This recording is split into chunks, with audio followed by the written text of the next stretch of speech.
வணக்கம் நண்பர்களே. மீண்டும் இந்த தளத்தை சந்திப்பதில் மகிழ்ச்சி. நான் ராஜு, இது ராஜு வெற்றி.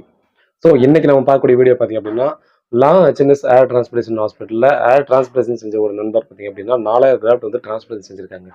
ஸோ இந்த நண்பருக்கு வந்து ஃப்ரண்ட்ல ஃபுல் டென்சிட்டி கொடுத்துருக்காங்க. மேலே பார்த்தீங்க அப்படின்னா டென்சிட்டி ரொம்ப ரொம்ப புவரான டென்சிட்டி இருந்தது. ஸோ அதை வந்து கவர் பண்ணியிருக்காங்க. இது வந்து கிட்டத்தட்ட பார்த்தீங்கன்னா 4000 கிராஃப்ட் வந்து ஏர் டிரான்ஸ்போர்ட் செஞ்சிருக்காங்க. ஸோ அது மட்டும் இல்லாமல் பார்த்தீங்க அப்படின்னா இப்போ நண்பர்கள் வந்து நிறைய பேர் கேட்கக்கூடிய ஒரு கேள்வி, ஏர் டிரான்ஸ்போர்ட்டேஷன் செஞ்சா எல்லா முடியுமே நம்ம வந்து இப்போ 4000 கிராஃப்ட் பண்றாங்க அப்படின்னா 4000 கிராஃப்ட்டுமே வந்துருமா?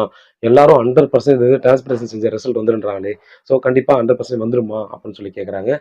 அது உண்மையா? அதுல பொய் இருக்கா? அப்படின்றத மொத்தமா பார்க்கலாம். வாங்க வீடியோக்குள்ள போகலாம்.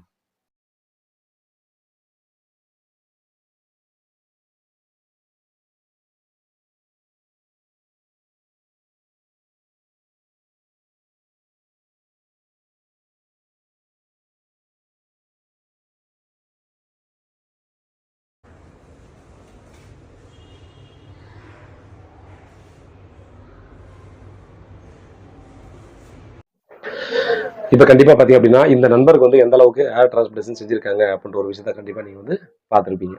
ஸோ இவருக்கு வந்து பார்த்தீங்கன்னா நான் முன்ன சொன்ன மாதிரி இப்போ ஃப்ரண்ட்ல ஃபுல்லாக பார்த்தீங்க அப்படின்னா கிராஃப்ட் சுத்தமா இல்லை. ஸோ பேக்ல பார்த்தீங்க அப்படின்னா அதுக்கு மேலே இருக்கிற ஃபுல் ஹெட்டுக்குமே அவருக்கு டென்சிட்டி வந்து ரொம்ப ரொம்ப புவரான டென்சிட்டி. ஸோ அது வந்து விஷுவல் பார்த்தாலே கண்டிப்பாக உங்களுக்கு தெரிஞ்சிருக்கும்.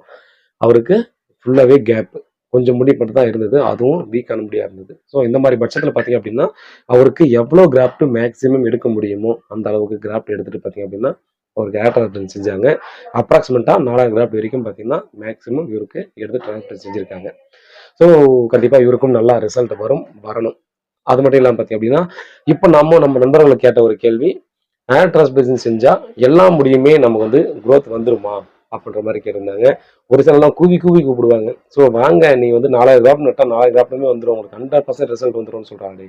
ஸோ அந்த 100% ரிசல்ட் நம்ம வந்து வரதுக்கு வாய்ப்பு இருக்கான்னு கேட்டிருந்தாங்க. கண்டிப்பா அதற்கான வாய்ப்புகள் இல்லை அப்படின்னு சொல்லுவோம். ஸோ நீங்களும் கேட்கலாம், என்ன பிரதர் நீங்களே பார்த்தீங்கன்னா 100% வராதுன்றீங்களேன்னு கேட்டிங்கன்னா கண்டிப்பா உண்மை அதுதாங்க.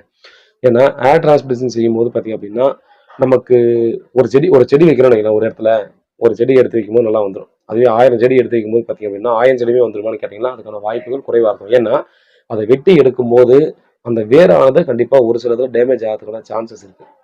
ஸோ அந்த டேமேஜ் ஆகிறதுக்கான பாசிபிலிட்டி இருக்கிறதுக்கான காரணம் பார்த்தோம்னா டெக்னீஷியன்ஸ் வந்து பார்த்தீங்க அப்படின்னா நம்ம என்னதான் நேர்த்தி எடுத்தாலும் ஒரு சிலது மிஸ் ஆகிறதுக்கு சான்ஸ் இருக்கு.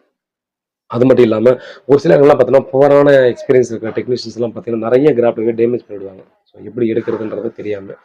இன்னொன்னு பார்த்தீங்க அப்படின்னா நம்ம டிரான்ஸ்போர்ட்டேஷன் செஞ்சதுக்கு அப்புறமா பார்த்தீங்கன்னா நமக்கு ஆஹ், அந்த டிரான்ஸ்போர்ட்டேஷன் செஞ்ச ஏர் வந்து அட்வான்ஸ் பண்ணும்போது கொஞ்சம் முடி நிறைய பேர் வெளியே வேரோட வர்றத கண்டிப்பாக நம்ம நிறைய பேர் பார்த்துருப்போம். ஸோ அதுக்கான காரணம்னா நம்ம வந்து டிரான்ஸ்போர்ட்டேஷன் செய்யும்போது என்எஸ் வாட்டர் வந்து அந்த பிளட் வந்து பார்த்தீங்கன்னா ஒவ்வொரு கிராஃப்டும் இம்ப்ளான்ட் பண்ணும்போது பார்த்தீங்கன்னா கொஞ்சமாக பிளட் வரும். ஸோ அந்த பிளட் போகிறதுக்காக பார்த்தீங்கன்னா என்எஸ் வாட்டர் அடிப்பாங்க. அப்போ ஒரு சில டைம்ல பார்த்தீங்க அப்படின்னா அந்த என்எஸ் வாட்டர் அடிக்கிற போது அந்த ஃபோர்ஸ்ல ஒரு அளவுக்கு முடி உள்ள சரியா உட்காராம மேலோட்டமா இருக்கிறதுக்கான சான்சஸ் இருக்கு. ஸோ எல்லா முடியும் அப்படி வரும்னு சொல்ல முடியாது. ஒரு சில முடி அந்த மாதிரி வரதுக்கான சான்சஸ் இருக்கு. ஸோ அந்த மாதிரி முடியெல்லாம் பார்த்தீங்க அப்படின்னா நமக்கு அட்வைஸ் பண்ணும்போது மொத்தமாவே கலந்து வந்துடும். அப்போ நம்ம நம்ம பர்ஃபெக்டா பண்ணோம் அப்படின்னாலும் ஒரு 95% பர்ஃபெக்டா வந்துருங்க. ஸோ மீதி இருக்கிற அந்த 5% வந்து இந்த மாதிரியான சூழ்நிலையிலோ இல்லை ஒரு சிலர்லாம் பார்த்தீங்க அப்படின்னா நம்ம வந்து ஏர் டிரான்ஸ்பர் செஞ்சுட்டு போயிடுவோம், தெரியாம எங்கேயாவது ஒரு இடத்துல இடிச்சுப்போம். ஸோ அந்த விஷயம் வந்து நிறைய பேர் மேக்ஸிமம் பீப்புள் வந்து இடிச்சுப்பாங்க, என்னையும் சேர்த்து. ஏன்னா நமக்கு தலையோட இந்த ஹெட்டுக்கு மேலே இதுக்கு மேலே இருக்கிறதெல்லாம் மறுத்து போயிட்டு இருக்கும். அடுத்து ஒரு 2-3 டேஸோ 1 வீக்கோ பார்த்தீங்கன்னா மறுத்துடும். அந்த மறுத்து போனது கொஞ்சம் கொஞ்சமாக தான் சரியாகும். அப்போ நம்ம எங்கேயாவது இடத்துல தெரியாம இடிச்சுக்கிறதுக்கான சான்சஸ் இருக்கு. ஸோ அப்போ இடிக்கும்போது பார்த்தீங்கன்னா ஏதாவது கிராஃப்ட் வெளியே வர்றதுக்கான சான்சஸ் இருக்கு. ஸோ இந்த மாதிரி பாசிபிலிட்டி இருக்கு. அதனால பார்த்தீங்க அப்படின்னா இந்த மாதிரியான சில காரணங்களால நமக்கு வந்து 100% வராம 95% வர்றதுக்கு வாய்ப்பு இருக்கு. ஓரளவுக்கு நமக்கு வந்து எக்ஸ்பீரியன்ஸே இல்லாத டெக்னீஷியன்ஸ் வச்சு பண்ணும்போது 60% வரைக்குமே பார்த்தீங்க அப்படின்னா நமக்கு ஹேர் வந்து லாஸ் ஆகிறதுக்கான சான்சஸ் இருக்கு. எங்கிட்டயே ஆல்ரெடி ஒரு இடத்துல சென்னையில ரொம்ப நாளைக்கு முன்னாடியே பண்ண ஒரு கிளினிக்ல டிரான்ஸ்பிளன்ட் செஞ்ச ஒரு நண்பர் 8 மந்த் ஆயிட்டும் எப்படி வச்சாங்களோ அந்த முடி அந்த மாதிரி இருக்கு. எனக்கு என்னன்னு தெரியல அப்படின்னு சொல்லி பார்க்குறாங்க. அதுக்கப்புறம் பார்த்தீங்கன்னா டாக்டர் கிட்ட போய் செக் பண்ணி பார்க்கும்போது தான் அந்த முடியெல்லாம் பார்த்தீங்கன்னா வேரே இல்லாமல் சும்மாவே நட்டு வச்சிருக்காங்க. அது வந்து வேறு சரியா பிடிக்கல. பாதி ஹெல்த்தியா இருக்கு, பாதி ஹெல்த்தியா இல்லாத மாதிரி தெரியுது. இந்த மாதிரிலாம் பார்த்தீங்கன்னா நிறைய கம்ப்ளைண்ட்லாம் பண்ணாங்க. அதனால பார்த்தீங்க அப்படின்னா நம்ம சூஸ் பண்ணும்போது ஒரு எக்ஸ்பீரியன்ஸான டெக்னீஷியன்ஸ் எல்லாம் இருக்காங்களா? 10 வருஷம் ஒரு 4, 5 வருஷம் ஒருத்தர் ட்ராவல் பண்றாங்க ஒரு கிளினிக்னா 4, 5 வருஷமா அங்க இருக்கிற டெக்னீஷியன்ஸ் இருக்காங்களா? அங்க வரக்கூடிய டெக்னீஷியன்ஸ் வந்து எக்ஸ்பீரியன்ஸா இருக்காங்களா? நீங்கள் எப்போ டிரான்ஸ்போர்ட்டேஷன் செஞ்சுட்டு அடுத்த 2 வருஷம் கழிச்சு போகும்போது அந்த டெக்னீஷியன்ஸ் உங்ககிட்ட நாங்கள் பதில் சொல்லதுக்கு இருக்காங்களான்றத பார்க்கணும். எந்த அளவுக்கு ரிசல்ட் கொடுக்குறாங்க பார்க்கணும். எந்த அளவுக்கு அவங்களுடைய பேரை வந்து ஒரு பிராண்டாக வச்சுருக்காங்க. பிராண்டை நம்பி போகணுன்றது இல்லை. அந்த ஒருத்தர் பிராண்ட் வந்து பார்த்தீங்கன்னா அவருடைய குவாலிட்டி வச்சும் பார்த்தீங்கன்னா இம்ப்ரூவ் ஆகுது இல்லையா? அந்த மாதிரி பார்த்தீங்கன்னா பார்த்து பண்ணுங்கள்.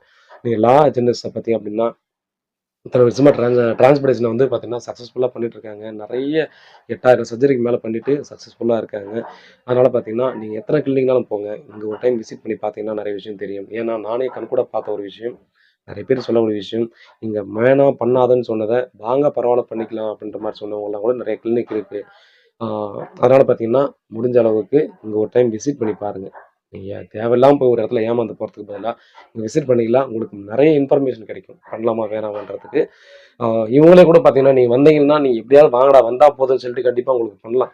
பட் அத பண்ணிட்டு ஃபியூச்சர்ல உங்கள ஒரு பொய்யான விஷயத்த சொல்லி ஏமாத்துறோம் அப்படின்னா, கண்டிப்பா அதோட பேர் வந்து ஃபியூச்சர்ல என்ன இந்த மாரி ஏமாத்துறான்ற ஒரு விஷயம் வந்து பார்த்தீங்கன்னா, கிளினிக்கோட நேமும் டேமேஜ் பண்ணும். ஸோ அதனால தான் முடியும். இப்படிதான் பண்ணலாம், பண்ணக்கூடாதுன்றத அப்பவே சொல்லிடுவாங்க. அதனால நீங்க வந்து விசிட் பண்ணி பார்த்துட்டு, அதுக்கப்புறம் முடிவு எடுத்துக்கலாம்.